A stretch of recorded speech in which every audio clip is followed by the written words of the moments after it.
So excited to be here, and sometimes I know people come in and they do a speech and then they leave because, you know, they have lives in other places, if you can imagine. But every single time I'm asked to come and speak to teachers and guidance counselors and counselors, all kinds of people like this, I'm like, can I please stay the whole time? Will you let me stay? It's just the most amazing audience, and I appreciate so much that you're here. So I went to the parenting section of my local bookstore, and if you've been there recently, you know it's grown. There's a lot of stuff there, and you can, everything from you should toilet train your child from the moment they exit the womb to you should let them do it on their own because then you'll traumatize them for life if you push it on them too quickly. So who am I to believe? I have no idea. Plus, I read all the books and I love them. None of them gave me what I needed, which was this way forward, some way forward to sort of move past what I was obviously doing wrong in my own parenting. And I needed some way to help the parents of my students understand that their kids don't like learning anymore because they're so focused on the grades and the mistakes and the fear and the anxiety. So I had to write that book, I guess, and that's what I've spent the past couple of years doing. If you give kids extrinsic motivators, you're likely to kill off their motivation. You're likely to kill off their creativity. And as a teacher, I'm stuck because that's what I got. I got points, I got grades, I got scores, I got honors, I got trophies, I got ribbons, I got all that stuff. I even know teachers who use candy in the classroom. Get an answer right, you get a Skittle. In order to be intrinsically motivated to do something, intrinsically motivated, in order to get towards that me high, chick sent me high state of flow, I'm in the groove because this is fun, not because there's some reward out there for me. No one's going to give me a lollipop for doing this thing. I just love it. And you guys have seen it. You know when the bell rings and the kids don't move and they keep doing what they're doing? Oh, that's gold. I mean, you don't mess with that. Autonomy is the very first thing you need in order to have intrinsic motivation. You have to have three really important things, and this all comes out of the work of Edward Deci. You need to have autonomy, which is kind of like independence, but not really. Kids make those noises like, or, and you know they're having problems with the homework. It's important for them to know that we love them, and we're connected to them, and we support them, but we're not going to do it for them. You also have to have competence. You need to experience competence. Now, there is a big difference between competence and confidence. I've seen kids with a ton of confidence. Sweetie, you're so smart, you're so talented, you're so good, you're so wonderful.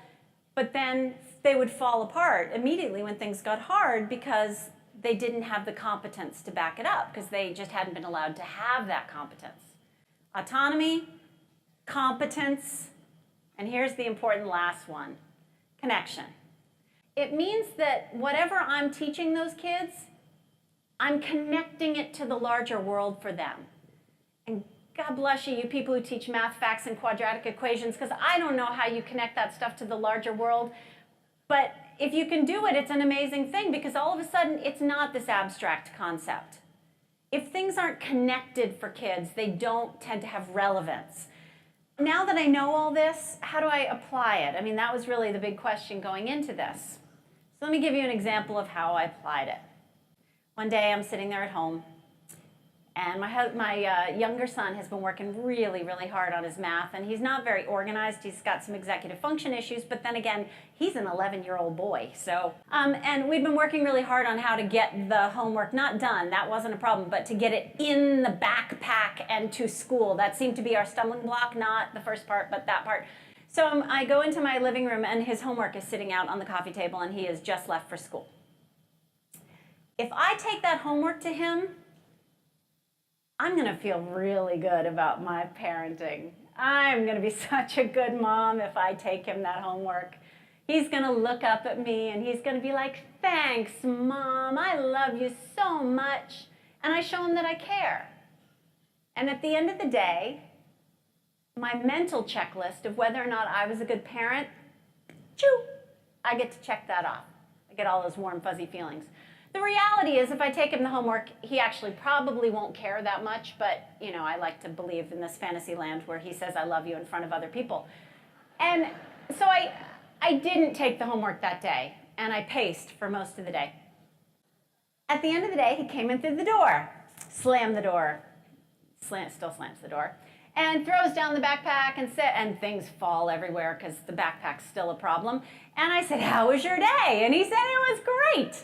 And I said, really? Because there's a homework over there on the table. And he said, oh yeah, I forgot my math homework. I said, yeah, you forgot your math homework, I know.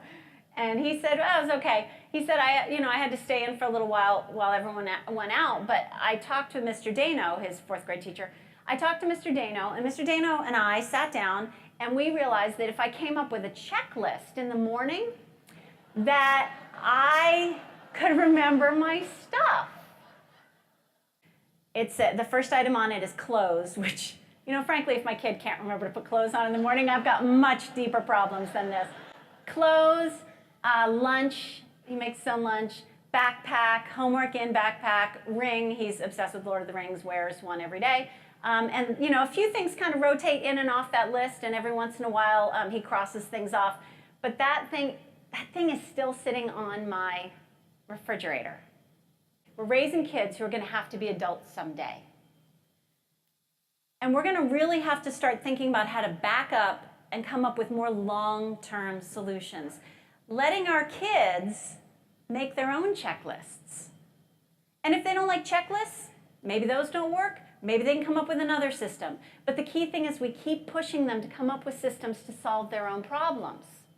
And just like that, our kids, they may not be princes and princesses, but they can rise to the challenge. We just have to be there for them when they do. Thank you very much.